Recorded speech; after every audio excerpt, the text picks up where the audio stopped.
جب بھی کوئی سائل کسی سے مانگتا ہے تو دو طریقے ہوتے ہیں. کچھ سائل ایسے ہوتے ہیں جو کوئی بات نہیں کرتے، سیدھا کے ہاتھ پھیلا دیتے ہیں. ایک تو سائل یہ ہے. اور سائل مانگنے والے جو بڑے اچھے طریقے سے مانگنے کا بھی فن جانتے ہیں تو ان کا طریقہ یہ نہیں ہوتا کہ کسی کے آگے جا کے بس ہاتھ پھیلا دیں. پہلے وہ اس کی تعریفیں کرتے ہیں، پھر جو ہے وہ اس کی رحم دلی کا ذکر کرتے ہیں، پھر اس کے مال و اسباب جو اس کو دیے گئے ہیں ان کے قصیدے پڑھتے ہیں، پھر اپنی وفاداری کا اظہار کرتے ہیں، پھر جھولی پھیلاتے ہیں. تو یہ دوسرا اور مہذب طریقہ ہے. ایک تو مانگنے والا اپنی ضرورت کو یوں ہی کسی کے سامنے رکھ دے، اور ایک یہ ہے کہ مانگنے والا اپنی ضرورت کو رکھنے سے قبل جس سے مانگ رہا ہے پہلے اس کی تعریف کرے. اب بندے اللہ سے ہدایت مانگنے کے لیے کھڑے ہوئے، پہلے تو وضو کیا، صاف ستھرے ہوئے، کانوں پہ ہاتھ لگائے، اس کے بعد ہاتھ باندھ کے ادب سے کھڑے ہو گئے، اور اب مانگنے لگے تو کیا بولے؟ الحمدللہ رب العالمین. وہ آتے ہیں نا مانگنے والے دروازے پہ تو کہتے ہیں دوبارہ وسدہ روے، فلاں ہو فلاں ہو، وہ تعریفیں کرنے لگ جاتے ہیں. تو یہ مرحلہ ہوتا ہے. ابھی اس نے سوال لب پہ نہیں لایا ہوتا تو گھر والا پہلے بچے کو کہتا ہے جا اتنے پیسے اس کو دے گیا. میاں وہ تو آپ کی تعریفیں کر رہا ہے، مانگ تھوڑا رہا ہے. وہ سمجھتا ہے جو تعریفیں کرنا شروع ہو گیا یہ مانگنے کے لیے تو کر رہا ہے. اللہ اکبر. تو جب بندہ الحمدللہ کہتا ہے رحمتیں اسی وقت برسنا شروع ہو جاتی ہیں. الرحمن الرحیم. میں سخی کی دہلیز پہ کھڑا ہوں جو رحمان بھی ہے جو رحیم بھی ہے، محض اپنے کرم سے عطا کرتا ہے. رحم کی بھیک مانگ رہا ہوں. پھر کیا کہہ رہا ہے؟ مالک یوم الدین. کسی کنگال سے نہیں مانگ رہا، اس سے مانگ رہا ہوں جو مالک ہے، دنیا کا بھی مالک ہے، آخرت کا بھی مالک ہے. پھر اس کے بعد اگلی بات کیا کہتا ہے؟ ایاک نعبد و ایاک نستعین. مالک میں پوجتا بھی تجھے ہوں اور مانگتا بھی تجھ سے ہوں. دیکھو سائل اس اعتبار سے بھی دو طرح کے ہوتے ہیں.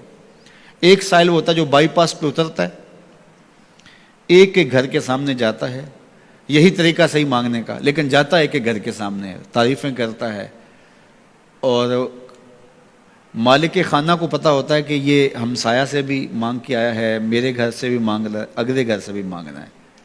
تو وہ اسے تھوڑا سا آٹا دے دیتا ہے، 1 روپیہ دے دیتا ہے. اس کو پتہ ہے اس نے پورا گاؤں مانگنا ہے، آدھا گاؤں مانگ آیا ہے، آدھا گاؤں اس نے ابھی مانگنا ہے. تو سارے 1 روپے دیتے ہیں. ایک تو سائل وہ ہے جو در در پہ جاتا ہے، اور ایک سائل بائی پاس سے اترا، وہاں سے پل عبور کیا، پھر گلی سے گزرتے ہوئے یہاں آیا، اور یہاں آ کے آپ کے ساتھ اس نے کہا کہ میں کسی در پہ نہیں گیا، آپ کے پاس آیا ہوں، اب آپ نے میری ضرورت پوری کرنی ہے. تو پھر 8 آنے 5 روپے تو نہیں دیے جائیں گے. پھر تو جو میری استطاعت ہوگی، جو آپ کی استطاعت ہوگی، اس استطاعت کے مطابق دیں گے کہ یہ سارا شہر چھوڑ کے آیا ہے، یہ کسی سے نہیں مانگتا، یہ مجھ سے ہی مانگتا ہے. تو پھر آپ اس کی ضرورت پوری کریں گے. اگر آپ کے بس میں ہوا تو مانگنے والا کیا کہہ رہا ہے؟ ایاک نعبد. یہ پیشانی کہیں اور نہیں جھکتی، وایاک نستعین. یہ جھولی کسی اور چوکھٹ پہ پھیلتی نہیں. وہ کریم، وہ مالک رب جو تمام جہانوں کا رب ہے، میں اس کی دہلیز پہ کھڑا ہوں اور آیا سیدھا اسی کی دہلیز پہ ہوں.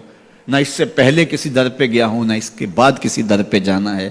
تو پھر مالک بھی کرم نوازیاں اور رحمتیں اس کی جھولی میں ڈال دیتا ہے. اب اتنی لمبی تمہید باندھنے کے باوجود مانگا کیا؟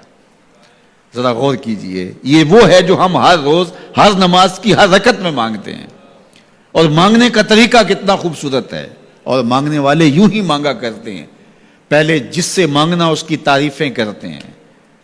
آپ نے مانگنے والوں کو دیکھا ہو جو سلیقے سے مانگتے ہیں، تیرے بچے وسدے رہیں، تیری جد آباد رہے، تیرا خاندان آباد رہے. وہ مانگتے ہیں اس طرح، پہلے تعریفیں کرتے ہیں، پھر کہتے ہیں تیری فیکٹریاں چلتی رہیں، تیرے جو ہے تیری جائیداد بڑھتی رہے. تو وہ اس کے خزانوں کا ذکر کرتے ہیں، اور پھر کہتے ہیں کہ یہ فقیر نہ مانا تیری چوکھٹ پہ آیا ہے، اس کی ضرورتیں تو پوری کر دے. اب بندہ بھی اللہ کے حضور جب حاضر ہوتا ہے تو مانگنے کا سلیقہ کیا ہے؟ سب سے پہلے کہتا ہے الحمدللہ رب العالمین. میں کسی کنگال کی چوکھٹ پہ نہیں آیا، تمام جہانوں کے پالن ہار کی چوکھٹ پہ آیا ہوں. اسی کی تعریفیں، اختیاری بھی غیر اختیاری بھی، واسطے کے ساتھ بھی بلا واسطے کے ساتھ بھی. اسی کی خوبیاں ہیں، سارے اسی کے کمال ہیں، وصف سارے اسی کے ہیں. پھر اس کے بعد کہتا ہے الرحمن الرحیم، وہ رحمان بھی ہے وہ رحیم بھی ہے۔ پھر اس کے بعد کہتا ہے مالک یوم الدین، وہ دنیا کا ہی مالک نہیں، آخرت کا بھی مالک ہے، یوم حساب کا بھی مالک ہے۔